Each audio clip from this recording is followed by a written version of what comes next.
Eu me chamo Arthur Serra Neto, eu sou cirurgião geral, cirurgião do aparelho digestivo e sou presidente da Associação Médica Brasileira do Maranhão. Sejam todos bem-vindos. Para compor aqui a nossa mesa dos trabalhos de hoje, de gastroenterologia, com apoio da Federação Brasileira de Gastroenterologia, eu chamo aqui para compor a mesa o Dr. Ricardo Rangel de Paula Pessoa. Ele é o presidente da Associação Médica Cearense, com título de especialista em gastroenterologia e endoscopia digestiva pela AMB, mestre em ciências médicas pela Universidade de Fortaleza, coordenador do Núcleo de Ecoendoscopia da SOBED Nacional, chefe do Serviço de Endoscopia do Hospital Maternidade Zilda Arnes Neumann. Também para compor a mesa com os nossos palestrantes, nós vamos convidar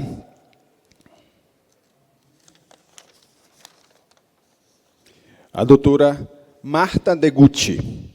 Doutora Marta tem títulos de especialistas pela Federação Brasileira de Gastroenterologia e pela SBH, tem graduação, residência médica, mestrado e doutorado pela Faculdade de Medicina da USP, é secretária-geral da Sociedade de Gastroenterologia de São Paulo, ela é coordenadora de equipe de retaguarda do PA no Hospital Sírio-Libanês e médica assistente no Hospital das Clínicas da Faculdade de Medicina da USP. Também chamamos para compor a mesa a doutora Mayra Marzinotto. Ela é médica gastroenterologista, responsável pelo grupo de pâncreas da gastroenterologia clínica do Hospital das Clínicas da Faculdade de Medicina da USP. E também o terceiro palestrante, Dr. Auro de Almeida Delgado. Ele é professor adjunto da Faculdade de Medicina da Universidade Federal de Juiz de Fora, Minas Gerais, é diretor de ensino da Santa Casa de Juiz de Fora, é membro titular da Federação Brasileira de Gastroenterologia e diretor de Comunicação da Federação Brasileira de Gastroenterologia 2023-2024. Presidente eleito da Federação Brasileira de Gastroenterologia 2025 e 2026. Então, para iniciarmos os trabalhos, a gente chama aqui a doutora Marta para a primeira palestra.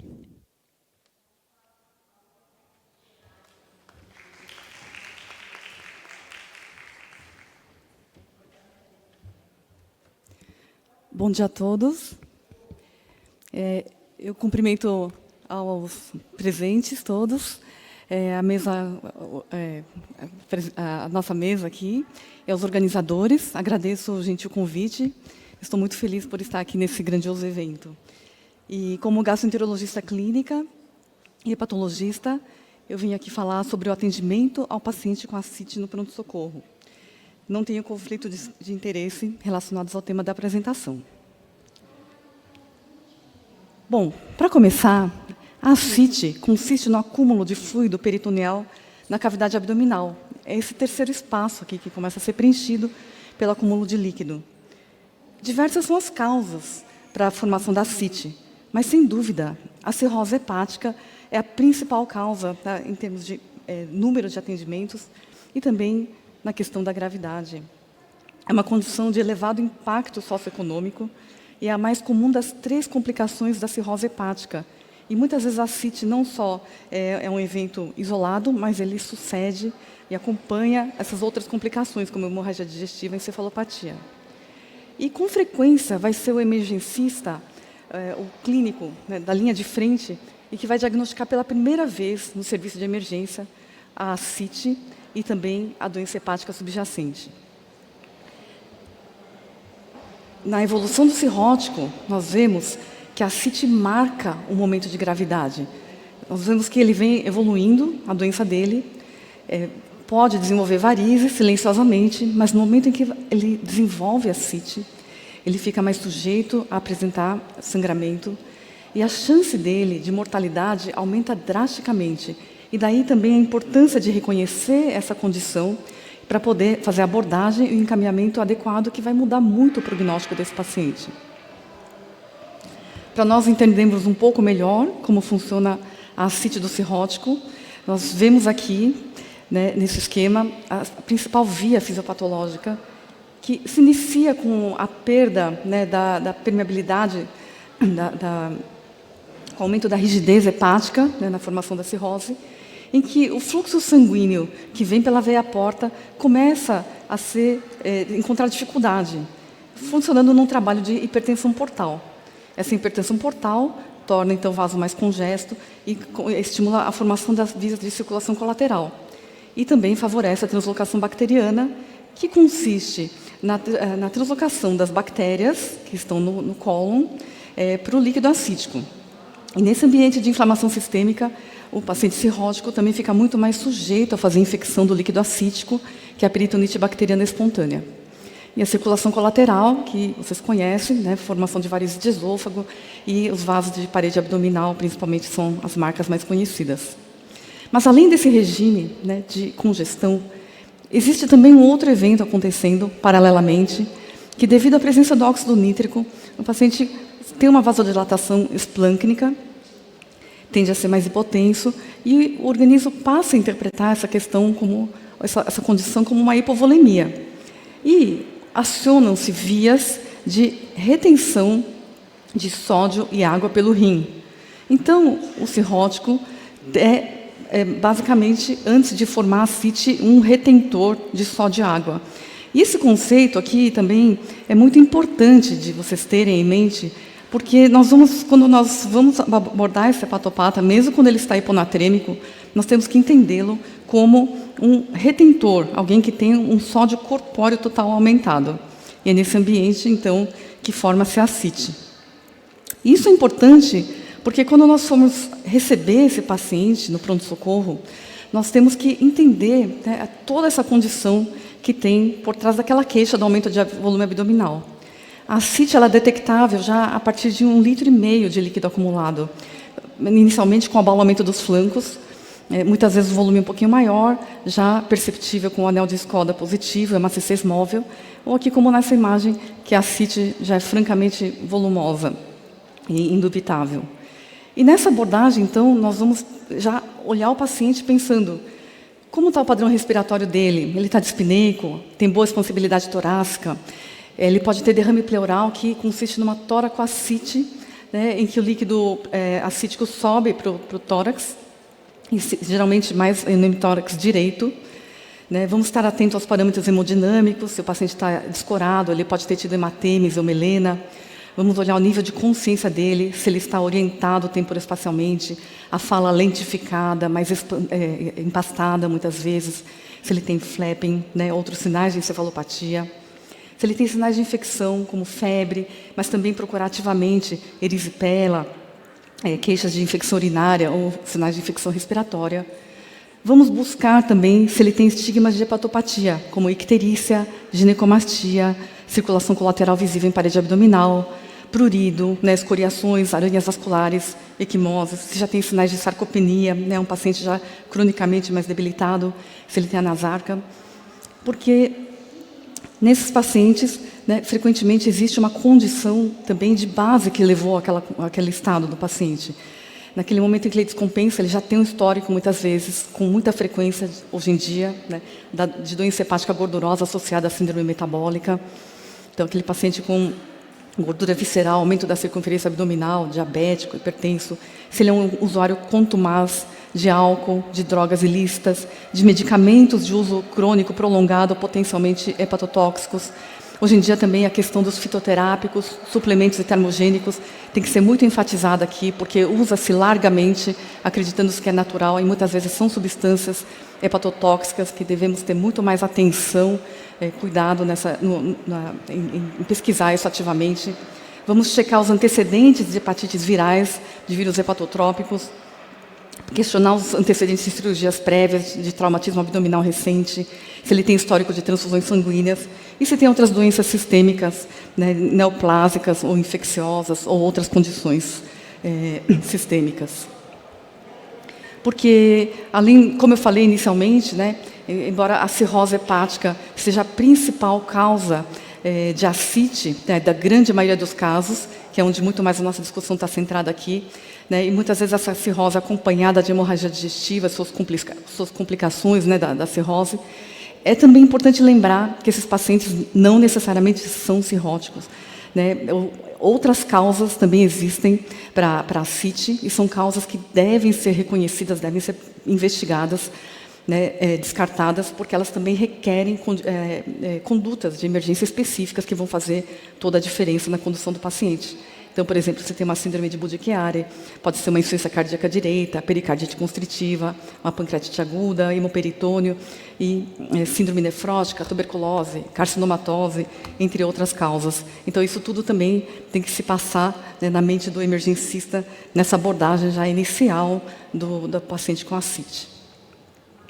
Mas falando especificamente do tratamento da ascite no pronto-socorro, ela vai ser direcionada de acordo com o grau. Se a ascite for leve, aquela só detectável no ultrassom, pequena, esse paciente tem que ser encaminhado para especialista, ele não tem abordagem emergencial.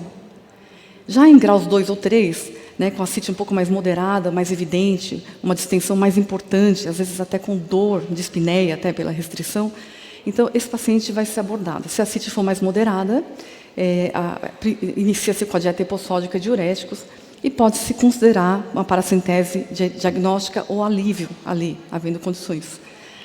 E para a ascite mais volumosa, principalmente aquela muitas vezes já está em estado de refratariedade, a primeira conduta é a paracentese de grande volume, e seguida de orientação com dieta e diuréticos, que nós vamos explicar agora um pouquinho melhor. A dieta hipossódica consiste em administrar, no máximo, 5 gramas de sal, né, 5 gramas de sal ou 2 gramas de sódio por dia. E isso consiste basicamente no preparo de alimentos sem os ultraprocessados industrializados e sem acréscimo de sal, né, não pode ter saleiro na mesa. Então, basicamente é um preparo sem sal, ele contém já 5 gramas de sódio. Mas, na verdade, nós tendemos a ser um pouco mais flexíveis hoje, porque nós entendemos que é importante o paciente também manter um bom aporte nutricional. Ele tem que gostar, ter prazer em comer, né? Senão ele vai desnutrindo mais rápido. Então, embora nós façamos a restrição hipossódica, ela não é necessariamente tão radical, tão rígida como ela costumava ser antes. Não fazemos restrição hídrica, exceto se a hiponatremia for grave. E nós introduzimos diuréticos, com ajuste a cada 3, 5 dias, sendo a primeira linha o uso de espironolactona, 100 mg já, como dose inicial, que pode ser incrementada e pode ser seguida do acréscimo de furosemida, 40 mg, ou essa administração da espironolactona com furosemida pode acontecer no incremento paralelo. E nós preferimos, até coloquei em negrito aqui, porque a espironolactona é um poupador de potássio e a furosemida é uma perdedora de potássio. Então, o incremento paralelo parece mais equilibrante no sentido de induzir menos distúrbios hidroeletrolíticos. E a milorida como uma opção para os pacientes que não toleram a espironolactona. Bem, a resposta ideal consiste na perda, né, que vai sendo acompanhada pelo peso de até 500 gramas ao dia, mas se o paciente tiver nasarca, aquele edema periférico, né, ele tem uma reserva maior para a perda, e a perda pode ser de até 1 quilo por dia. É muito importante sabermos quando suspender os diuréticos. Então, no paciente com encefalopatia hepática, com síndrome hepatorenal, com ascite refratária, com distúrbios hidroeletrolíticos, é muito importante suspender diuréticos, mesmo quando o paciente tem uma ascite. E são contraindicados para esses pacientes os anti-inflamatórios não esteroidais, porque eles pioram muito, né, a evolução do paciente, os usos de benzodiazepínicos e os aminoglicosídeos pela nefrotoxicidade. Deve ser revisto também, com precaução, avaliando o risco-benefício para esse paciente, o uso dos beta-bloqueadores, também dos bloqueadores alfa-adrenérgicos e de antihipertensivos e ECA e antagonista da angiotensina 2. Bom, a paracentese abdominal está indicada no pronto-socorro já por 2 motivos principais, ou para fins diagnósticos ou fins terapêuticos. Na finalidade diagnóstica, são indicações: ascite de início recente, ascite sem etiologia definida, suspeita de peritonite bacteriana espontânea ou paciente que vem com uma piora clínica, né, um rebaixamento de nível de consciência, febre, por exemplo. E ela é terapêutica quando o paciente tem uma ascite tensa, dolorosa, dor em parede abdominal, está dispineico por restrição do volume abdominal, então deve-se proceder a um alívio, que é uma retirada de volume menor que 5 litros. E podemos fazer ela também esvaziadora, né, quando a ascite for mais volumosa e muitas vezes refratária, ela fica sendo feita de repetição, às vezes em períodos como quinzenalmente, né, semanalmente, dependendo do estágio de doença do paciente. E essa paracentese é maior que 5 litros, já é considerada uma paracentese esvaziadora, né, que tem mais repercussão hemodinâmica. É importante lembrar que a ascite, no geral, é um procedimento seguro e não requer corrigir parâmetros de coagulação. Com frequência, o cirrótico vai ter 60 mil, 50 mil plaquetas, e nós não indicamos a reposição. São contraindicações, o paciente que está muito agitado, não cooperativo, né, que o procedimento pode ficar muito perigoso nessa condição, se existe infecção em local de punção, uma cicatriz que dificulta, né, a punção, se o paciente é gestante, né, mas mesmo em condições críticas, como CIVD, hiperfibrinólise, distensão das alças intestinais, por exemplo, num quadro suboclusivo, se a paracentese for muito importante, né, houver muita necessidade de indicação, nós podemos fazê-la, contornar essas condições com infusão de plaquetas ou guiando por ultrassom. E para isso é importante observar a técnica adequada, né? O local ideal, né, para a punção nós temos 2 pontos principais, né? Uma é em torno de 2 a 3 centímetros abaixo da cicatriz umbilical na linha mediana, é a linha avascular. E outro ponto de escolha nosso é aquele que vai entre a cicatriz umbilical e a crista ilíaca. Então, aqui está representado melhor, nós dividimos imaginariamente essa linha entre a cicatriz umbilical e a crista ilíaca em 3 partes e escolhemos o ponto na junção do terço distal. Esse é o ponto contralateral, que na direita equivale ao ponto de McBurney, aquele da apendicite. Mas nós escolhemos o lado esquerdo porque a direita tem alça fixa, né, e é mais fácil de ter um acidente. Então, nós escolhemos a esquerda, onde a alça é móvel, e a punção nesse local. Utilizamos uma técnica asséptica, né, colocação de campos cirúrgicos, uso de máscara, avental, luva, estéreo, e tracionamos a pele 2 centímetros para baixo. Colocamos a agulha perpendicularmente, de maneira que, quando termina o procedimento e solta a pele, existe um desalinhamento entre o orifício interno e o orifício externo, para não ficar babando a ascite, né? Ele faz um tamponamento anatômico aqui. Se a paracentese for volumosa, com mais de 5 litros, deve-se obrigatoriamente fazer a reposição com albumina na dose de 8 gramas por litro retirado de ascite. Né, lembrando que o frasco convencional tem a albumina 20%, equivale a um frasco de 10 gramas. Nós fazemos o cálculo do volume que está sendo retirado. E isso é fundamental, porque ela evita a síndrome pós-paracentese, em que o paciente tem uma piora com disfunção circulatória, renal, hiponatremia, muitas vezes até com encefalopatia hepática. São recursos adicionais que podem ser utilizados, se houver, né, disponibilidade, guiar a paracentese com ultrassom, aumenta a segurança, e também fazer a coleta do líquido em frasco a vácuo, que agiliza e torna o processo mais asséptico.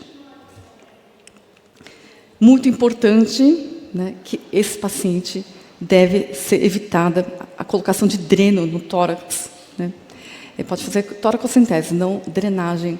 A herniorrafia umbilical em paciente com ascite deve ser muito evitada, exceto em situações excepcionais que devem ser decididas com especialistas, porque é um procedimento que costuma complicar muito, né, por dificuldade de cicatrização, hematomas, hemorragias.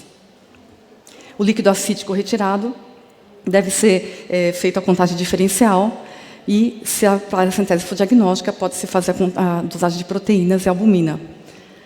Pode-se pedir exames adicionais, mas não se pedem marcadores tumorais no líquido ascítico. Isso é muito importante. Aqui eu vou simplificar como faz a pesquisa da investigação diagnóstica.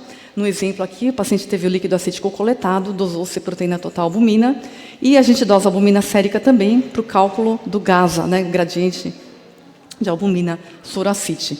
Então, tem 3,8 sérico, 0,9 da ascite, o GASA deu 2,9, é maior que 1,1. Daí nós olhamos se a proteína total era 1,4, né, uma proteína menor que 2,5, é compatível com cirrose. Outros valores devem ser lembrados outras etiologias para a ascite. a contagem diferencial de células, então é feita com a celularidade total, aqui 800, sendo 53% neutrófilos. Então a contagem, aqui o resultado é 424, deu um número acima de 250, está definida peritonite bacteriana espontânea. Isso aqui é muito importante porque, mesmo o paciente estando assintomático, isso aqui define a peritonite, que requer já, então, de antemão, uma antibiótico-terapia precoce e empírica, que vai ser mantida por 5 a 14 dias. Deve ser utilizada albumina em alta dosagem se houver maiores sinais de descompensação. E, ao término dessa antibiótico-terapia, esse paciente tem que ser direcionado para manter uma profilaxia secundária, geralmente com norfloxacino, 400 mg ao dia, em uso continuado por toda a vida, ou até chegar ao transplante hepático. Para finalizar, então, eu chamo a atenção para lembrar que esse paciente com ascite muitas vezes tem condições graves associadas que não podem ser subestimadas. O tratamento da ascite é baseado principalmente em dieta hipossódica e diuréticos. Não se realiza restrição hídrica, exceto se hiponatremia grave. Deve-se suspender diuréticos se houver evidências de síndrome hepatorrenal, disfunção renal, ascite refratária. São proibidos os anti-inflamatórios, benzodiazepínicos, aminoglicosídeos. Deve-se ter cautela com beta-bloqueadores antihipertensivos. O paciente com paracentese no pronto-socorro pode ser tratado já com ascite, punção diagnóstica, uma primeira descompensação piora, ou punção de alívio, se a ascite for mais tensa, e esvaziadora, geralmente uma ascite refratária, já com uma drenagem de alto volume e repondo albumina. A citologia deve ser feita em caráter de urgência. Se a peritonite for caracterizada, tratar com antibiótico precoce e fazer a profilaxia contínua e encaminhar esse paciente para o especialista. Eu encerro aqui agradecendo a atenção de vocês, lembrando que nós estamos agora celebrando o Dia Mundial da Hepatite, em que temos a meta pela Organização Mundial de Saúde de erradicar a hepatite B e C, né, causas importantes de ascite do mundo, até 2030. E nós contamos com a colaboração de todos vocês. Muito obrigada. Alô. Muito obrigado, doutora Marta. A gente avisa que as perguntas podem ser feitas pelo aplicativo, tá bom? E nós vamos deixar ao final das 3 apresentações para fazermos as discussões. Nós vamos chamar agora a doutora Mayra Marzinotto. Ela falará sobre o atendimento ao paciente com suspeita de pancreatite aguda no pronto-socorro. Bom dia a todos. Obrigada pelo convite, à comissão organizadora. É um prazer estar aqui. E nós vamos falar um pouco sobre a abordagem, né, do paciente com suspeita de pancreatite aguda, como que a gente faz esse diagnóstico no contexto do pronto-socorro. Não tenho conflitos de interesse. Eu pensei em começar com um caso clínico, para a gente ir desbravando juntos aí a jornada desse paciente, né? Então, estamos diante de uma paciente do sexo feminino, de 68 anos, aqui de São Paulo. Ela começou com um quadro de dor em epigástrio, que irradiava para ambos os hipocôndrios e para o dorso, após ingerir torresmo e cerveja. E, juntamente com esse quadro de dor, ela teve náusea e apenas um episódio de vômito. O quadro foi súbito, começou de repente, e ela chegou ao pronto-socorro já com 6 horas de duração do quadro, sem melhora, com analgesia simples. De antecedentes pessoais, ela é uma paciente obesa, hipertensa, diabética, dislipidêmica, ou seja, ela tem uma síndrome metabólica como um todo, né? E de antecedentes familiares, só trazia doenças cardiovasculares e diabetes, nenhuma patologia abdominal de relevância. Ela tinha um etilismo social, entretanto, é uma tabagista ativa de 50 anos maço. Então, um tabagismo importante, que é fator de risco para pancreatite aguda. No exame físico, ela estava em regular estado geral, apenas descorada, e parâmetros de sinais vitais, uma frequência cardíaca um pouco acima do valor de referência, né? Entretanto, um abdômen ali globoso, doloroso, a palpação profusa, E sem sinais de irritação peritoneal clássico, e muito importante, ela tem o sinal de Murphy negativo, que nos joga para um quadro menos biliar, né, e mais inflamatório abdominal. Então, nesse momento, a gente já tem o quadro clínico, o exame físico, a gente faz hipóteses diagnósticas estando no pronto-socorro. A minha primeira hipótese é um quadro de pancreatite aguda, né? Ela tem uma dor que convence como uma dor pancreática, uma dor em faixa, de caráter agudo, associado a náusea e vômito. Entretanto, eu tenho que abrir o leque, né? Não necessariamente porque eu suspeito de pancreatite aguda, essa paciente está em vigência de um quadro de pancreatite aguda. Será que ela tem uma dispepsia, uma úlcera que, eventualmente, apesar de não ter sinal de peritonismo, será que essa úlcera não está doendo? Uma diverticulite, por exemplo, de cólon transverso, pode mimetizar um pouco essa dor, né? Entretanto, são todos quadros inflamatórios abdominais. Então, eu estou diante de um quadro de abdômen agudo inflamatório. Então, vamos começar com a definição. O que é a pancreatite aguda, né?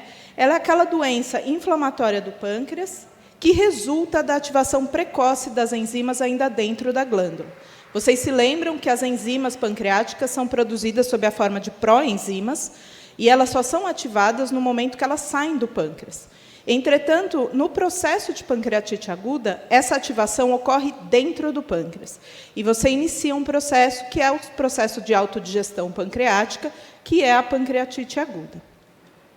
Então, no nosso caso, nós coletamos exames iniciais dela, né? Vocês observem que ela tem os leucócitos um pouco altos, o PCR um pouco alto, né? O valor de referência aqui é até 5 miligramas por litro, e as enzimas pancreáticas dosadas foram dosadas amilase e lipase, né? Você pode dosar as duas enzimas se tiver disponível, ou apenas uma delas, né? Dependendo do local, você só tem amilase para dosar, mas ambas dão o diagnóstico de pancreatite aguda, que foi feito neste momento. Então, a primeira questão é, como eu faço esse diagnóstico de pancreatite aguda? O diagnóstico ele é baseado no Consenso de Atlanta, de 2012, né? Um consenso bem amplo, aborda os diversos aspectos da pancreatite aguda, e você precisa ter 2 de 3 critérios. O primeiro critério é a dor em abdômen superior.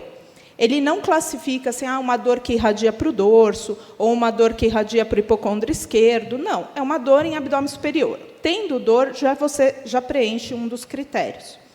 O outro critério é a alteração das enzimas pancreáticas acima de 3 vezes o valor de referência do método. Então, no nosso caso, a gente tinha as duas enzimas muito altas, né? A paciente com dor, com enzimas altas, eu já tenho o diagnóstico. Então, eu não necessito de realizar nenhuma imagem para ver esse pâncreas neste momento, que seria o terceiro critério, né? Um exame de imagem compatível com pancreatite aguda. A gente lança a mão do exame de imagem, né, da tomografia, por exemplo, no contexto de pronto-socorro, quando você não preenche os outros critérios de uma forma conclusiva, né? Então, muitas vezes, você tem elevação das enzimas, mas não em níveis tão altos, ou o paciente tem uma dor que não convence muito como uma dor pancreática, você pode lançar a mão do exame de imagem, que normalmente é a tomografia, para fechar esse diagnóstico. No nosso caso clínico, nós já temos o diagnóstico. Nós temos a dor e nós temos a elevação das enzimas.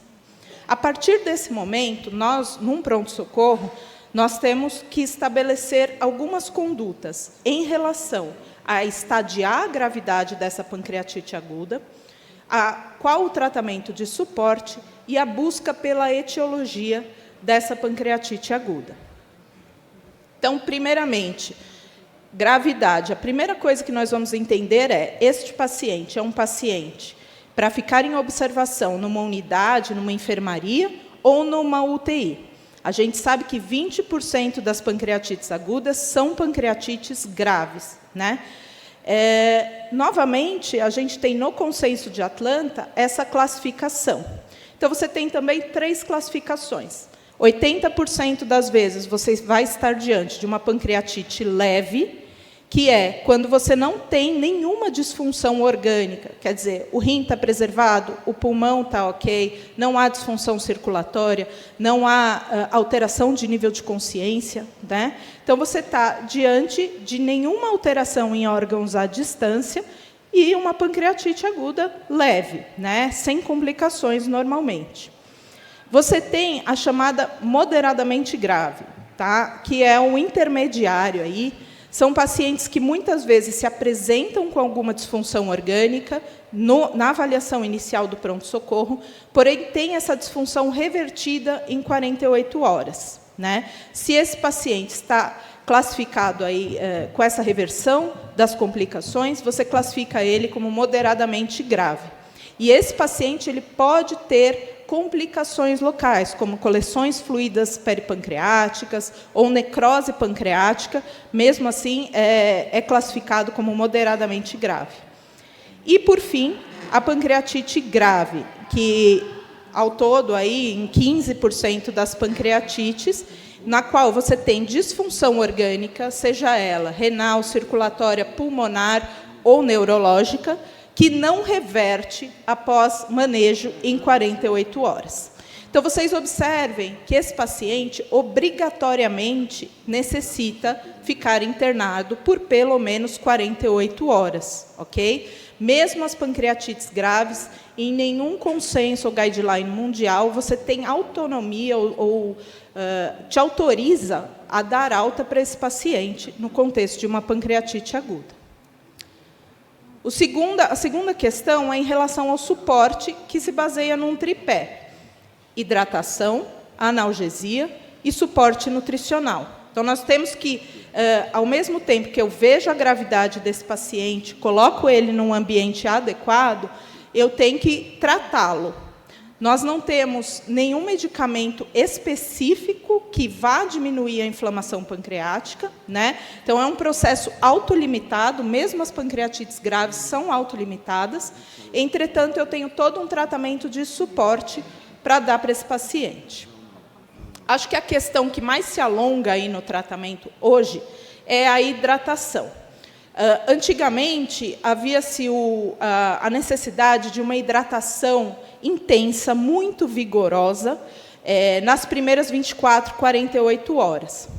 Hoje em dia, especialmente para os pacientes graves, nós fazemos uma hidratação guiada por metas. Ou seja, a gente não sobrecarrega esse paciente de volume, né? E a gente mede por parâmetros objetivos de pressão, de frequência cardíaca, e se esse paciente estiver num ambiente de UTI, isso é muito raro ultimamente, mas usar a pressão venosa central também é um dos mecanismos pelo qual você entende se esse paciente está ou não está bem hidratado. O mecanismo da pancreatite aguda, ele puxa fluidos para esse terceiro espaço, que é o retroperitônio. Então, ele tira fluidos do intravascular. É muito importante a gente reestabelecer esse intravascular para que diminua a chance, inclusive, de lesão de órgãos à distância e de necrose pancreática, isquemia pancreática e necrose.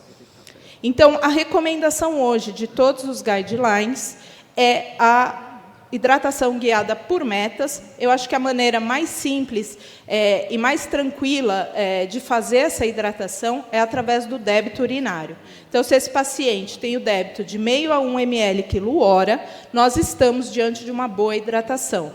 Tá? Não é necessário sobrecarregar esse paciente com volume, porque isso evita essas complicações da hidratação agressiva. Nós temos que lembrar que, no contexto da pancreatite aguda, o paciente inflamado, ele tem uma maior permeabilidade vascular. Então, muito do líquido que eu dou para ele intravenoso acaba escapando para um terceiro espaço. Isso pode causar congestão pulmonar, isso é talvez o efeito colateral mais evidente, e até síndrome compartimental abdominal pelo excesso de líquido extravasado através do intravascular. Em 2022, saiu um estudo no New England, bem feito, randomizado, não foi cego, mas muito bem realizado, que comparou a hidratação agressiva com a hidratação moderada, né? E a agressiva teve maior efeito adverso, principalmente congestão pulmonar, né? Entretanto, o estudo foi encerrado pelos efeitos adversos e não foi observada nenhuma diferença em mortalidade ou no aparecimento da pancreatite mais grave. Mas, talvez, se esse estudo tivesse continuado, a gente tivesse visto esse tipo de desfecho. A escolha do fluido está muito clara hoje, que são sempre cristalóides, tá? Então, não há espaço para administração de coloides na pancreatite aguda. E parece que o Ringer lactato tem uma certa preferência em relação ao soro fisiológico, embora o grau de recomendação seja fraco, esse aparente benefício seria a diminuição do quadro inflamatório sistêmico. Muito importante é o suporte nutricional. Outra coisa que a gente fazia no passado era deixar esse paciente em jejum por um período muito longo. Esse paciente ele está em um estado francamente catabólico. Então, se você deixa ele em jejum 2, 3, 4, até 5 dias, que era comum de acontecer, esse paciente vai consumir aí as suas reservas, né? Então, hoje, a gente sabe que quanto antes você reiniciar a dieta para esse paciente, no momento que ele esteja melhor da dor, com trânsito intestinal, né, sem vômito, sem gastroparesia, sem ilho metabólico, preferencialmente nas primeiras 24 horas, você inicia a sua dieta. Não há necessidade de fazer um escalonamento, assim, de começar com dieta líquida para posteriormente ir progredindo a dieta. Você já pode começar diretamente com uma dieta sólida, isso já está bem estabelecido. Não houve diferença na mortalidade entre realimentação precoce e tardia, porém, houve diferença em disfunção de múltiplos órgãos, infecção do tecido necrótico, necrosectomias, né, que são a fase final de tratamento da infecção do tecido necrótico, e de aparecimento de pancreatite necrotizante. Então, apesar de não ter diferença na mortalidade, a gente observou diferença em todos esses outros parâmetros. O racional da alimentação precoce é que o jejum prolongado ele favoreceria uma atrofia da mucosa intestinal e, com isso, favorece a translocação bacteriana. Então, veja, nos pacientes com pancreatite grave, com necrose pancreática, esse paciente precisa restabelecer dieta o quanto antes. Isso diminui a taxa de translocação, diminui a possibilidade de infecção do tecido necrótico. Os pacientes, a gente sempre tenta a alimentação via oral, né? Porém, os pacientes muitas vezes não toleram, ou eles têm um ilho metabólico mais prolongado, e se não houver tolerância aí, entre as 24 e 72 horas iniciais, está recomendada a passagem de sonda nasoentérica. Novamente, não há necessidade de passagem por via endoscópica. Essa sonda ela pode estar, inclusive, em posição gástrica. Isso não mostrou diferença, tá, entre posição gástrica e posição entérica. Entretanto, a sonda mais distal ela diminui um pouco o risco de broncoaspiração. A nutrição enteral ela foi superior à parenteral na maioria dos estudos, né? E a gente só entra com parenteral para aquele paciente que não tolera nem a nutrição enteral. Então, é sempre necessário a gente fazer uma tentativa, ou por via oral, ou por via enteral, antes de submeter esse paciente à parenteral. A analgesia, o terceiro tripé, né? Então, é uma patologia que leva a muita dor abdominal, né? É o sintoma cardinal na pancreatite aguda. Vocês lembram que é o sintoma para dar o diagnóstico, né?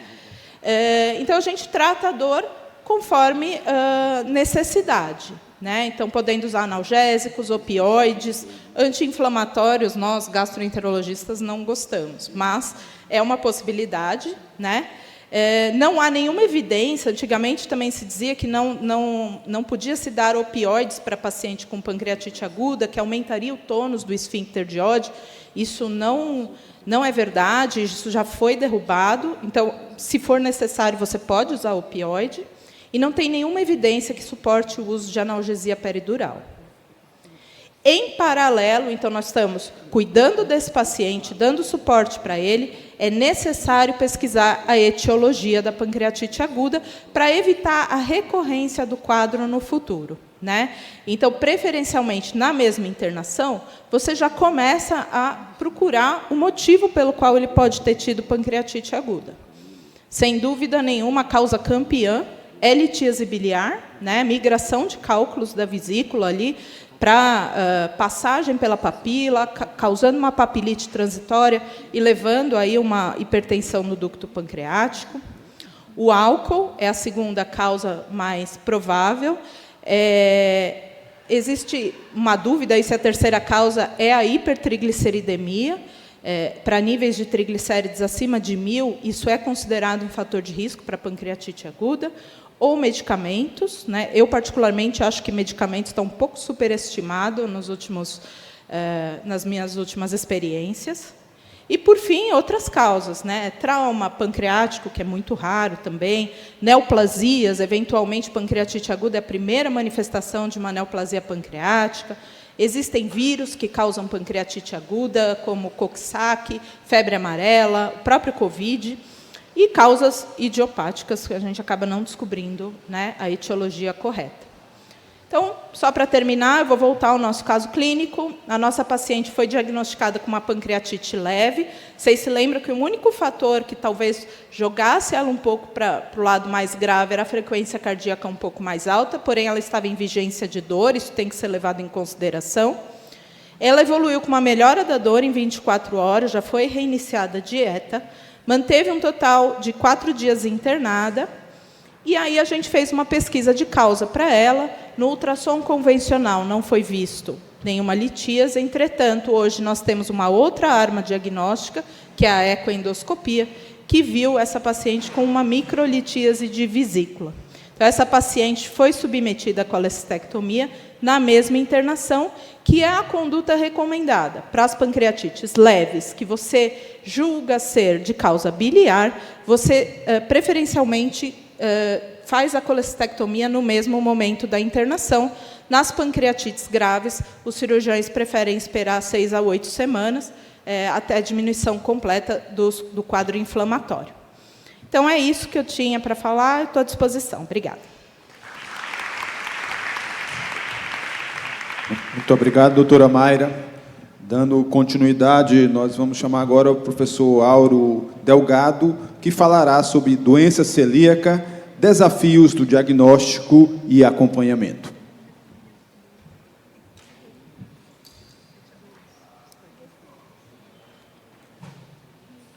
Bom dia a todos. Inicialmente, agradecer a comissão organizadora, cumprimentar os colegas da mesa, Ricardo Pessoa, Arthur Serra Neto, presidentes das associações médicas dos seus respectivos estados, do Maranhão e do Ceará, os colegas Mayra e Marta, e dizer a vocês que o tema, embora não seja do pronto-socorro, nós sugerimos esse tema exatamente porque a Federação Brasileira de Gastroenterologia ela está numa cruzada nacional para que a gente possa melhorar o diagnóstico da doença celíaca do Brasil, e vocês vão ver ao longo da apresentação essa necessidade.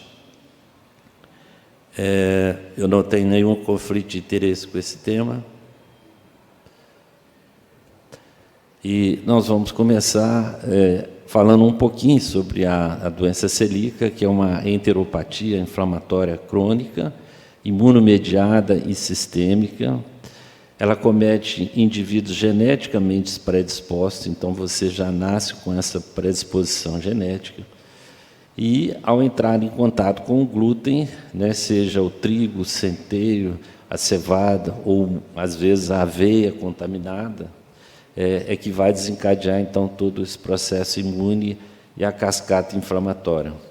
A prevalência global é em torno de 1 a 2%, é maior do sexo feminino, mas vejam, senhores, que no Brasil nós temos uma estimativa de 2 a 2,5 milhões de pacientes celíacos, e apenas 80%, 20% desses pacientes sabem que são celíacos. Então, nós temos uma gama de pacientes no nosso país que precisam ser identificados e precisam ser tratados. Por isso, a importância do tema e o porquê nós estamos trazendo aqui hoje, principalmente para que, tanto na atenção primária como na atenção secundária, a gente possa estar mais atento a esse diagnóstico.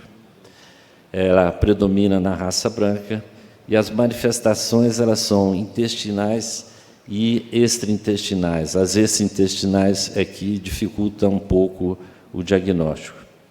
Aqui, só para que os senhores tenham o conhecimento, a doença celíaca ela tem a forma sintomática, né? E aí nós normalmente vamos ter também lesão na mucosa duodenal. Temos a forma silenciosa e temos a forma latente, ou a doença celíaca potencial.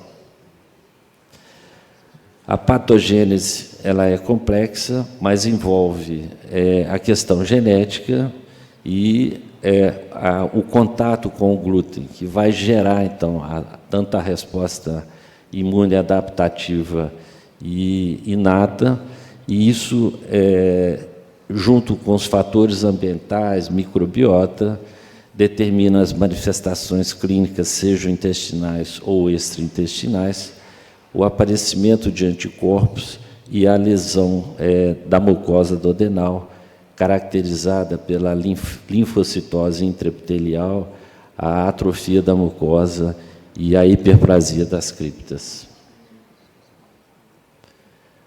Aqui é que a gente entende que é muito importante estarmos falando aqui para vocês. Quem é que a gente vai pesquisar a doença celíaca, se é que nós queremos aumentar o diagnóstico?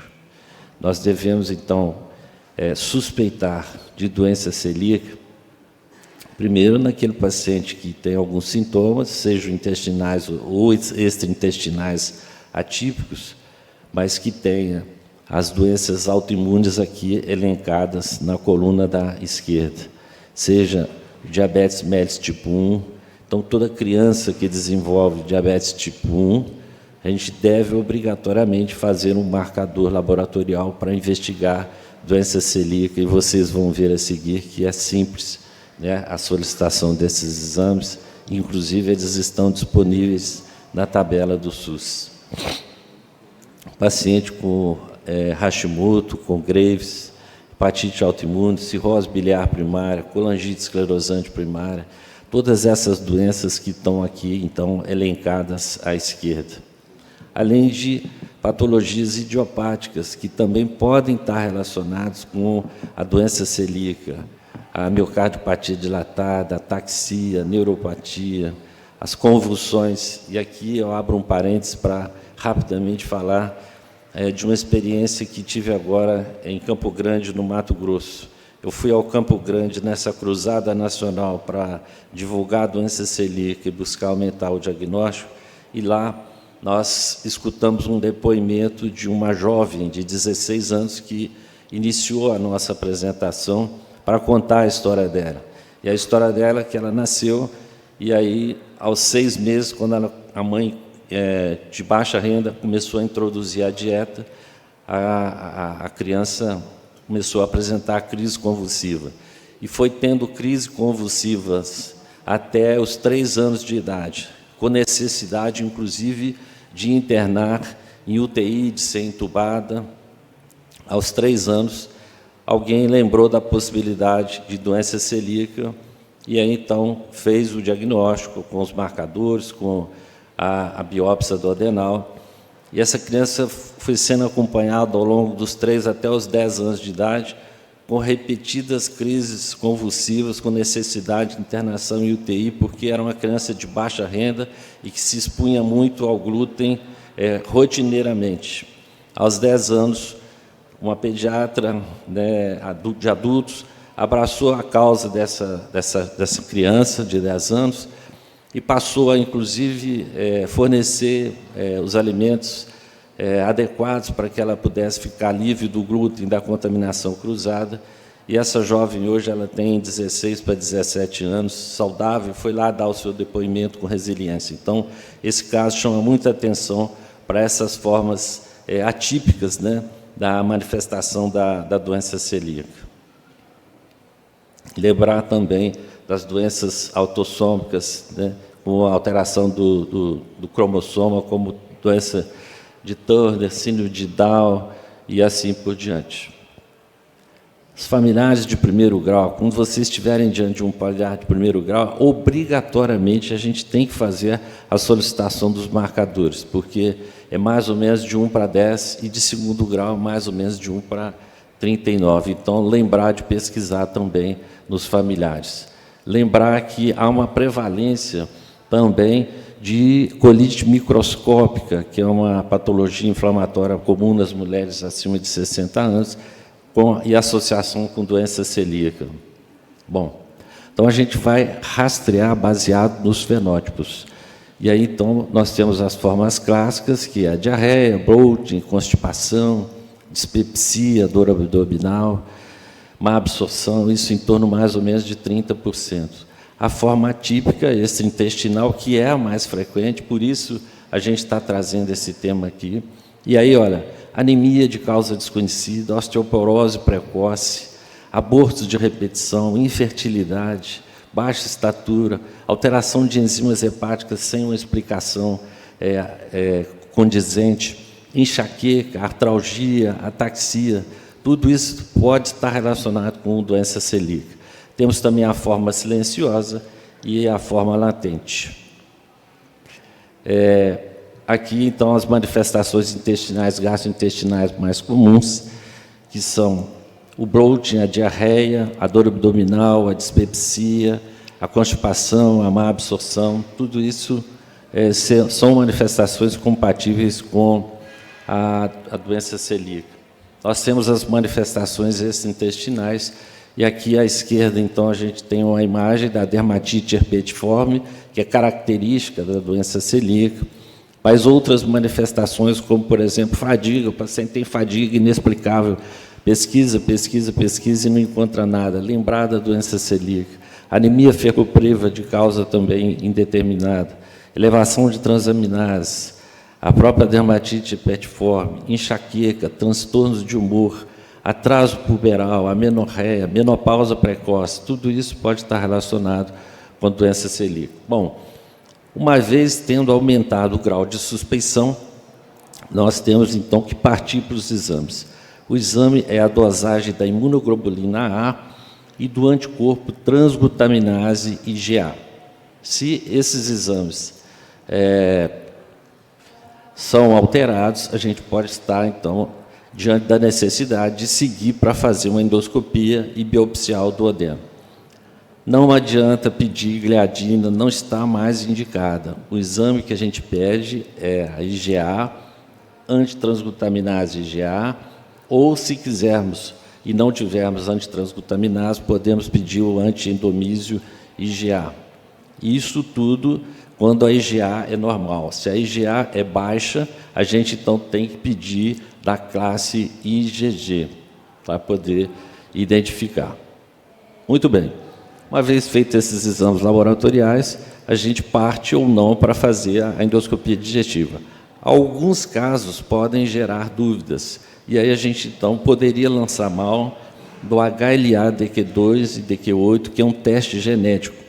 Mas, por favor, não peça um teste genético antes de pedir a imunoglobulina A e esses marcadores, tanto antitransglutaminase como antiendomísio. Porque a população saudável ela tem 30% desses marcadores. Então, às vezes, o paciente chega no consultório com esses marcadores, doutor, eu tenho doença celíaca. E, na verdade, ele não tem alterações de anticorpos, ele não tem biópsia duodenal alterada. 99% dos celíacos têm um HLA-DQ2 e DQ8. Então, o exame serve, sim, para confirmar que o paciente tem doença celíaca, mas isso é excepcional a necessidade de solicitação. Aqui só um dado para que vocês vejam como que o diagnóstico ainda é baixo. Nós temos na tabela do SUS esses marcadores. E aqui a gente tem esse levantamento aqui do ano de 2023, do que é que foi solicitado. A gente vê que é muito baixo o número de pedidos dos marcadores que estão na tabela do SUS, tanto na região norte, como também na região sul e aqui sudeste. Bom, uma vez com suspeita clínica, marcadores laboratoriais, nós vamos partir, então, para a biópsia do adenal. Aqui temos uma imagem de um duodeno granular com um processo inflamatório e essa biópsia ela tem que ser realizada no bulbo do adenal e na segunda porção do adenal, 2 no bulbo, 4 na segunda porção, para que a gente tenha o diagnóstico e mostrar a presença ou não da atrofia, da linfocitose e da hiperplasia das criptas. Essa imagem é de um paciente que tem, então, uma atrofia do adenal, já no grau 3A.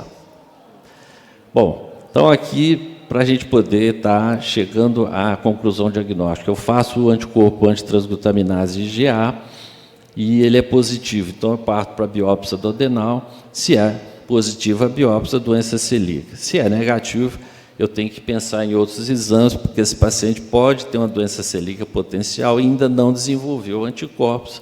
Nesse caso, eu posso até pedir o teste genético para ver. Se ele tiver teste genético positivo, muito provavelmente ele vai desenvolver a doença celíaca. Se a antitransglutaminase IgA é negativa, eu posso, então, se a IgA é baixa, eu posso, então, pedir marcadores IgG para caracterizar se existe ou não doença celíaca. E os pacientes que têm a antitransglutaminase IgA negativa, doença celíaca é improvável. Se o paciente tem sintomas persistentes, a gente tem que pensar na possibilidade de repetir a endoscopia, fazer o HLA. Se o HLA for negativo, esse paciente definitivamente não tem doença celíaca. Bom, então aqui só para facilitar, o paciente tem sorologia positiva e biópsia positiva, tem doença celíaca. Se ele tem sorologia positiva e biópsia negativa, ele pode ter doença celíaca potencial. Vamos acompanhar esse paciente. Se a sorologia é negativa e a biópsia positiva, diagnóstico diferencial. O paciente pode ter uma atrofia da mucosa, e aqui a gente tem que lembrar de outras causas, infecciosas e medicamentosas. Medicamento ou mesartana, ele pode determinar esse tipo de alteração no duodeno, e a gente tem que ficar atento. São os braços, bloqueadores receptores de angiotensina, principalmente a mesartana, que confunde com doença celíaca. Se a sorologia é negativa e a biópsia é negativa, esse paciente não tem doença celíaca. Qual que é a dificuldade, então, do diagnóstico? A dificuldade diagnóstica é que há um largo intervalo entre o início dos sintomas e a suspeita diagnóstica. Então, o paciente ele fica rodando com esses sintomas, principalmente os extraintestinais, e não se descobre. Por quê? Há pouco conhecimento da nossa classe, né, em relação a essa doença. E o sistema público também é muita morosidade. A questão desses exames, eles estão disponíveis na tabela, mas muitos dos municípios não ofertam esse exame. Há necessidade, e nós estamos fazendo isso, de estimular as secretarias estaduais e municipais para que coloquem isso à disposição da classe médica para poder ser solicitado. O diagnóstico diferencial também ainda é pouco aventado, tem que lembrar de outras causas de atrofia. E é uma doença sistêmica com sintomas inespecíficos, conforme nós colocamos. Então, dificulta e atrasa o diagnóstico. Bom, como é que nós vamos fazer o segmento desses pacientes? Uma vez com diagnóstico de doença celíaca, né, manifestação clínica intestinal ou extraintestinal, sorologia positiva, biópsia positiva, vamos acompanhar esses pacientes, mas não precisamos fazer isso mensalmente. Então, nós vamos fazer a sorologia no primeiro controle, depois de 3 meses, para ver se isso já negativou, e muitas das vezes isso pode acontecer. Vamos acompanhar e corrigir o perfil nutricional desses pacientes, normalmente tem déficit de B12, déficit de ferro, fazer uma densitometria mineral óssea, principalmente se for adulto, né, para ver se tem alguma osteoporose. A endoscopia digestiva alta a gente só faz depois de 1 ano, 2 anos, porque demora a mucosa a restabelecer. E devemos pensar também que esse paciente pode ter outra doença autoimune, e aí o hipotireoidismo é muito comum, sempre acompanhar também, atento aí com o TSH e T4. Sempre a gente deve ter uma nutricionista, uma psicóloga acompanhando esses pacientes, a gente deve fazer educação médica continuada para reforçar, né, que é a necessidade de esse paciente fazer também dieta isenta de glúten e livre de contaminação cruzada, que ainda é o único tratamento que existe. Grupos de pacientes ajuda bastante, e não esquecer de fazer os rastreios dos familiares. Anemia, osteoporose, osteopenia e os riscos de malignidade são as complicações mais frequentes, né? A gente, então, deve, no tratamento, orientar a dieta isenta de glúten, de trigo, centeio e cevada, corrigir os déficits nutricionais e, no caso da dermatite herpetiforme, a gente deve usar a dapsona. Lembrar que a aveia, como é cultivada normalmente em locais onde se planta milho, se planta o trigo, se planta a soja, pode haver contaminação cruzada também desde a origem, ou mesmo no armazenamento. Então, a gente tem que ter cuidado com relação à segurança desses alimentos. O tratamento, então, ele visa a resolução dos sintomas, isso vai acontecer em 4 semanas. A cicatrização da mucosa vai ser verificada através da endoscopia com 12 semanas e a prevenção de complicações, que é o que nós queremos. Bom, existe o tratamento para doença celíaca? Tem alguma droga para doença celíaca? Nesse slide a gente está mostrando aqui toda a fisiopatologia, o que envolve a chegada do glúten, né, do peptídeo na mucosa duodenal e a sua passagem através do epitélio, né, e toda a cascata inflamatória. Existem 25 drogas sendo pesquisadas, desde enzimas para fazer a digestão do glúten, medicações para inibir a transglutaminase tecidual 2, que faz parte da cascata inflamatória, e desde também medicações que geram imunotolerância.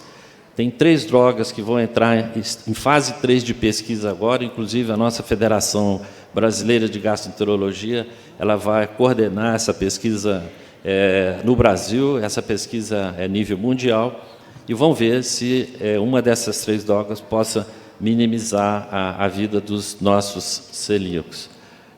Os benefícios de retirar o glúten melhora a qualidade de vida, diminui o risco de câncer, baixa o número de internações desses pacientes com complicações, melhora os sintomas. Mas o grande desafio do celíaco é exatamente poder sair de casa, alimentar, né, sem risco de ter contaminação cruzada. Isso gera nele uma vigilância excessiva e ansiedade, gera um isolamento social e, portanto, a gente precisa também de políticas públicas que possam melhorar a qualidade de vida do celíaco, e temos feito gestões também junto aos órgãos públicos para que isso possa acontecer. Finalizando, a gente gostaria de deixar, então, que a doença celíaca se faz através da combinação de quadro clínico, sorologia e histopatológico. Devemos estar atentos também às formas sintomáticas e atípicas. É importante não iniciar a dieta antes da realização dos exames, não se tira glúten antes de fechar o diagnóstico de doença celíaca. O tratamento padrão outro é a dieta isenta de glúten e livre de contaminação cruzada. O segmento ambulatorial facilita a aderência ao tratamento. É importante a conscientização e também o trabalho junto com as entidades governamentais e as que apoiam os celíacos, desde FENACELBA, as células estaduais, e as limitações causadas pela restrição do glúten, elas geram a necessidade de desenvolvimento de novas terapias, que foram as que eu mostrei aqui. As coisas mudam no devagar depressa dos tempos, dizia assim Guimarães Rosa. Nós temos um iceberg ainda da doença celíaca, nós precisamos inverter isso e identificar mais pacientes com doença celíaca para que a gente possa acompanhá-los e trazer melhora na qualidade de vida e redução de complicações. Muito obrigado, estou à disposição. Muito obrigado, doutor Áureo. Vou passar agora ao doutor Ricardo, que irá conduzir os trabalhos. Oi, pessoal, bom dia. Eu gostaria aqui, inicialmente, de parabenizar a MB, né, por esse evento. A gente está vendo aqui no sábado de manhã, auditório lotado, que foi o que aconteceu nos 2 dias que se passaram, né? Aqui na pessoa do doutor César. Então, pessoal, a gente vai começar aqui a fazer as perguntas que foram enviadas pelo chat. Quem quiser fazer mais alguma pergunta, por favor, pode enviar. Vamos começar aqui pela palestra de ascite, né? A primeira pergunta é, na UBS, como conduzir um paciente com ascite? A doutora Marta. Bom dia. Na UBS, está falando especificamente em nível ambulatorial? Ou então, uma vez que é que aqui a gente falou sobre a emergência, né? Mas a ideia é realmente, assim, uma vez que o paciente se apresenta com ascite numa consulta, primeiro é ver a causa subjacente. O cirrótico, ele tem que ser conduzido por especialista, né? Então, eu acho que depende muito, né, da estrutura, claro, das condições de encaminhamento, mas eu acho que, nesse sentido, de que nós hoje conseguimos mudar a evolução da história natural das hepatopatias, né, e nessa compreensão de que, na hora em que surge a ascite, se for uma cirrose, né, de base, se ele for um cirrótico descompensado, ele é um doente de alto risco. E essa condução, né, das complicações, o manejo de diurético, as prevenções da ligadura de varizes esofágicas, né, ultrassons seriados com busca ativa, dosagem de alfa-fetoproteína para detecção precoce de nódulos e o momento de inclusão em lista de transplante, assim como o manejo de complicações, né, que vem a acontecer na história desse cirrótico, eu acho que é mais seguro se ele conseguir ficar, pelo menos, num nível secundário com o especialista, seja gastroenterologista, né, se tiver com foco em hepatologia, geralmente já são os centros mais de alta complexidade, o paciente tem chances reais de melhora prognóstica, né? Ele pode ter o apoio da UBS, mas eu acho que o ideal realmente é que ele seja encaminhado por um centro especializado. Aproveitando assim a investigação, né, a gente sabe, por exemplo, um paciente com alcoolismo, ele pode ter tanto a miocardiopatia dilatada como pode ter uma hepatopatia, e as duas podem dar ascite. Como alguma dica assim para diferenciar se essa ascite é mais originária do coração ou do fígado? É que nós ilustramos lá no slide, aquele slide que eu dei o exemplo, né? Então, eu mostrei como a gente calcula o GASA, né, que é o gradiente de albumina soracite, dosa também a proteína total. Então, as causas cardíacas têm não só o GASA, né, alterado, maior que 1,1, mas também a proteína total do líquido é mais alta, né, acima de 2,5. Então, o cirrótico tem uma proteína abaixo de 2,5. E o cardiopata tem um nível maior. E, além disso, também, né, havendo outros sinais cardíacos também, a doença cardíaca direita, às vezes, dá esse diferencial.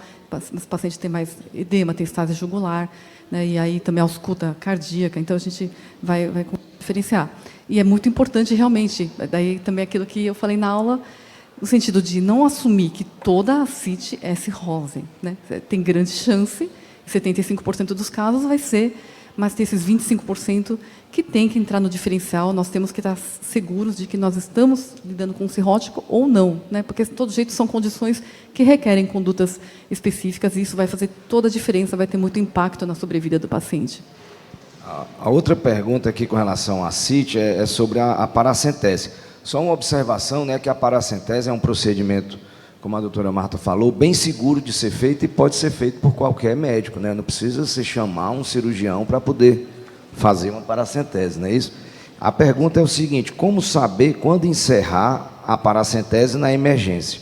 Em termos volumétricos ou parâmetros clínicos? Aguardo drenagem total do líquido? Eu achei ótima essa pergunta, né? E também enfatizando, né, nessa questão que eu falei sobre a segurança, né, é claro que é um procedimento seguro, mas é um procedimento seguro feito nas condições, né, como a gente descreveu, a técnica asséptica, e com um profissional que tenha um treinamento para fazer essa punção, né? Então, ela não é casual, ela tem os locais certos e a técnica correta para fazer uma paracentese segura. Então, que realmente eu acho que é muito importante que a gente crie, né, centros, estruturas para poder fazer isso, né, no nível de pronto-socorro mesmo tem que ter uma sala para esse procedimento, tem que ter um profissional. Os profissionais, os emergencistas, podem, né, devem ser treinados, porque a gente vê assim, né, muitos pacientes cirróticos com ascite, dispneicos, com dor, eles não são atendidos, né? Mesmo no setor privado, a gente vê a dificuldade que eles têm para serem socorridos em momentos de grande desconforto. Mas, em relação ao momento de parar, eu achei boa essa questão, porque eu acho que eu falei sobre paracentese diagnóstica, né, e a terapêutica. E a terapêutica que tanto pode ser de alívio, né, menos de 5 litros, ou mais de 5 litros. Eu acho que, de maneira geral, quando a gente fala em pronto-socorros gerais, em pacientes que procuram serviço por dor, né, e dispneia, o ideal, eu acho que é fazer menos de 5 litros. É mais seguro, porque não requer necessariamente essa reposição com albumina, que também encarece o procedimento, né, e muitas vezes eu acho que dificulta um pouquinho esse manejo. E também pelo tempo, né, que se toma, mas pelo menos para resolver a questão do paciente que procura o serviço de emergência.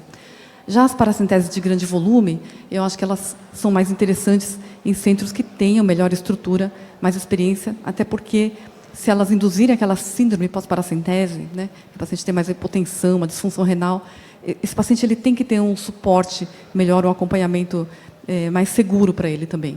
Então, eu acho que o ideal num serviço de emergência é resolver essa questão, né, do desconforto dele, e isso a gente consegue obter com até 5 litros. Eu usaria esse parâmetro. Só para reforçar, eu estou vendo aqui que o público é bem jovem. Eu sou cirurgião e eu sou muito demandado em relação a 2 situações em pacientes com ascite.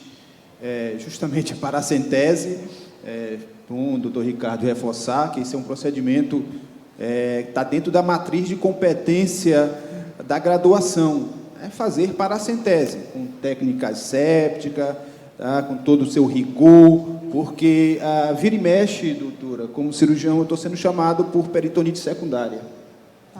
Paciente que faz paracentese de repetição e faz peritonite secundária. E aí, isso aí é uma situação que a gente termina lidando com isso. E outra situação em relação à hérnia umbilical. Né?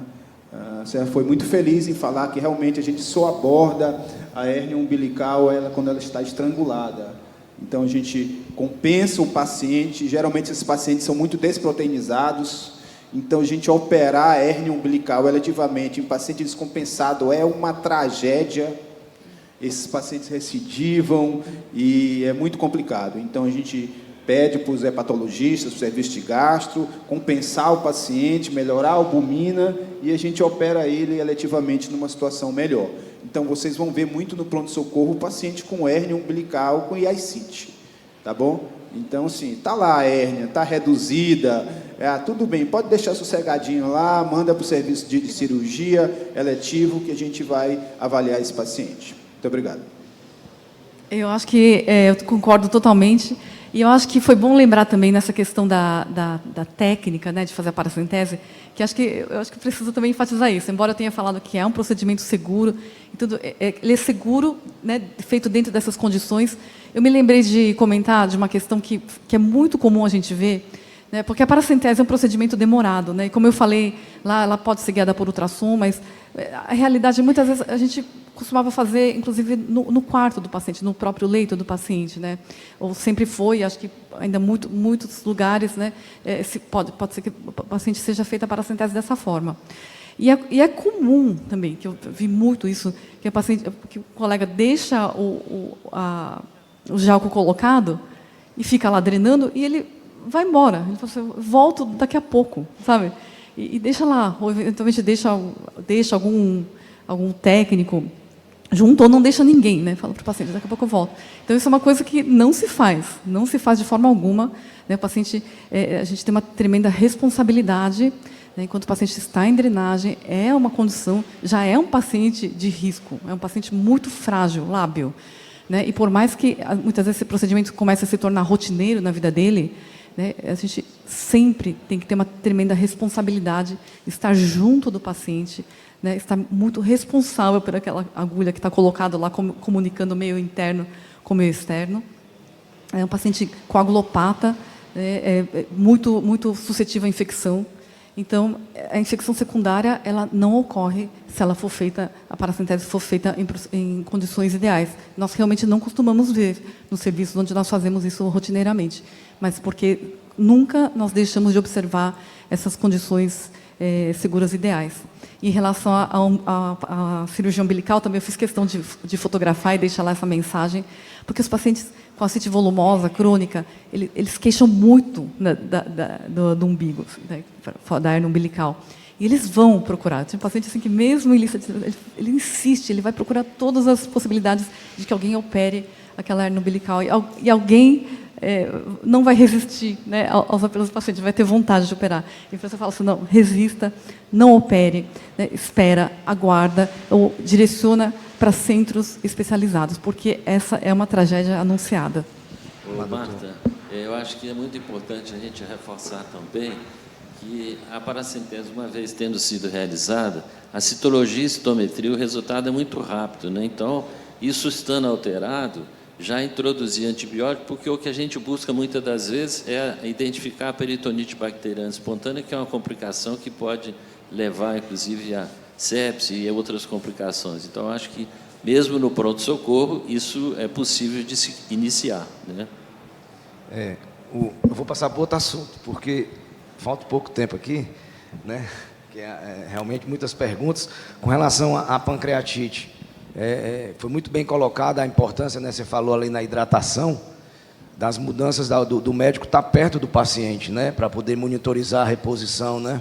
Então, a pancreatite é uma doença que exige que o médico esteja perto do paciente, que examine o paciente e acompanhe a evolução, né? Isso é uma coisa importante, que isso realmente tem mudado, é uma das poucas coisas que muda a evolução, né? Isso do tratamento, né? Na verdade, assim, sempre a gente vê alguns trabalhos tentando mostrar que é possível desse paciente, por exemplo, ser liberado e voltar diariamente no pronto-socorro para reavaliação. Mas, como eu disse, não há nenhuma recomendação que isso possa ser feito hoje. Então, diante de um quadro de pancreatite aguda, até porque o quadro clínico ele pode se iniciar leve e se transformar numa pancreatite mais grave, esse paciente obrigatoriamente necessita ficar em observação intra-hospitalar, internado, por pelo menos 48 horas. Se vocês forem lembrar os critérios para avaliar a gravidade da pancreatite aguda, boa parte dos critérios, eu vou lembrar aqui do critério de Hanson, que é um dos mais antigos, você tem critérios para ser feito na entrada e critérios após 48 horas. Então, e existem outros critérios que também prescindem dessas 48 horas. Então, é sempre necessário a internação do paciente, seja em ambiente de enfermaria, seja em ambiente de UTI, e a observação desse quadro clínico, porque ele pode modificar em 48, 72 horas. Com relação até esse caso que você falou aqui, a pancreatite biliar, né, que é uma das causas mais frequentes de pancreatite. E quando estaria indicado você fazer uma CPRE na vigência de pancreatite biliar, né? Na emergência, há indicação de fazer isso? Existe apenas uma indicação de CPRE, que é a colangiopancreatografia endoscópica, né, no contexto da pancreatite aguda na emergência, que é quando há concomitância da pancreatite aguda com uma colangite aguda, muitas vezes causada por impactação de cálculo no colédoco. E qual que é a questão que se põe de dificuldade nisso? Muitas vezes o paciente com pancreatite aguda, ele vai estar com dor, ele vai estar ictérico com o cálculo impactado e vai estar inflamado com marcadores inflamatórios altos. É meio que difícil da gente excluir a colangite aguda concomitante. Então, nesse contexto em que há cálculo obstrutivo no colédoco, causando dilatação de via biliar, causando icterícia e causando alteração de marcadores inflamatórios, é a única indicação de CPRE na urgência da pancreatite aguda. Em qualquer outro contexto, é necessário aí aguardar 48, 72 horas. Se for necessário submeter o paciente a CPRE antes da colecistectomia, aí sim é um procedimento já mais bem estabelecido. Só outra pergunta aqui com relação aí já mais na investigação da pancreatite, no caso que você apresentou, foi utilizada a ecoendoscopia, né? E quando você acha, porque o ultrassom abdominal é o exame que de início para ver o cálculo na vesícula. Quando você passa para uma ecoendoscopia, você repete o ultrassom abdominal, a partir do primeiro você já vai para a ecoendoscopia, que é um exame mais difícil de ser encontrado, né? Na verdade, assim, não há indicação de ficar repetindo ultrassons até achar o cálculo, né? Então, você faz um primeiro ultrassom e você não viu o cálculo, porque a sensibilidade do ultrassom convencional é para ver cálculos aí de 0,8 a 1 centímetro, você partiria para um segundo exame, que pode ser uma colangio-ressonância, ou a ecoendoscopia, que pega microcálculos mesmo, de 0,1, 0,2 centímetros. Tendo a ecoendoscopia disponível, eu faço ultrassom convencional e, na sequência, a ecoendoscopia para pesquisa de microlitíase, se a suspeita for essa. Vou passar aqui para doença celíaca. O tempo da gente esgotou, mas eu vou rapidinho aqui responder passar aqui algumas perguntas para o doutor Áureo. Com relação à doença celíaca, assim como outros quadros autoimunes, há uma proporção relevante de pacientes que possuem anticorpos positivos para a doença celíaca, mas não desenvolvem a clínica, mesmo quando expostos ao glúten. É o paciente que tem a predisposição, ele tem marcador e não tem alteração, é uma doença celíaca potencial. Esse paciente ele não desencadeou ainda essa cascata inflamatória. Então, é paciente que precisa ser observado. Outra pergunta. Existe necessidade de realizar colonoscopia e endoscopia anualmente nos pacientes com doença celíaca? Como é o segmento, né? Como deve ser o segmento? Como eu disse, o segmento no primeiro ano, ele pode acontecer com 12 meses ou 24 até 36 meses. Cada paciente é diferente. Então, você faz com 12 meses e vê se houve redução. Ou com 24 meses, dependendo se os marcadores ainda estão alterados. Mas não há necessidade de se fazer exame anual. Você faz o primeiro exame e depois você acompanha com os marcadores, né? Não há necessidade de repetir endoscopia anualmente. Você pode fazer isso aí baseado naquilo que você tem do paciente. Se ele tem algum déficit nutricional, se está suspeitando que ele tenha alguma má absorção, se ainda tem um marcador que ora está positivo ou não, você pode fazer mais esparçado, mas anualmente não. E a colonoscopia a gente recomenda quando você tem algumas manifestações associadas, ou então naquele paciente que tem mais de 45 anos, como prevenção hoje, né, do câncer de cólon. Mas para pesquisar doença celíaca no cólon, não. Pessoal, infelizmente o tempo está esgotado, tinha mais algumas perguntas aqui a fazer, então eu sugiro que as pessoas podem abordar aqui pessoalmente para poder esclarecer essas dúvidas. A gente agradece. Mais uma vez aqui a MB encerra a sessão. Muito obrigado e bom restante de congresso.